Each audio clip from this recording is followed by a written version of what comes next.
Әкем асқарым, аласармас асқағым, өзің барда әкетайым, арайлы ашық аспаным.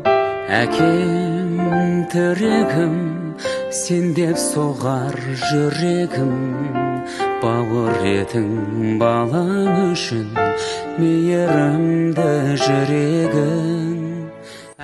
Әлемдегі ең керемет папа кім десе, ойланбастан менің папам дер едім. Өйткені бала кезімнің ең бақытты сәттері, үйіміздің жылылығы, мен сезінген нағыз махаббат пен қуаныш папамның арқасы. Ал бүгін ең мейірімді, ең қамқор, ақылды, қолынан барлығы келетін асыл папамның туған күні.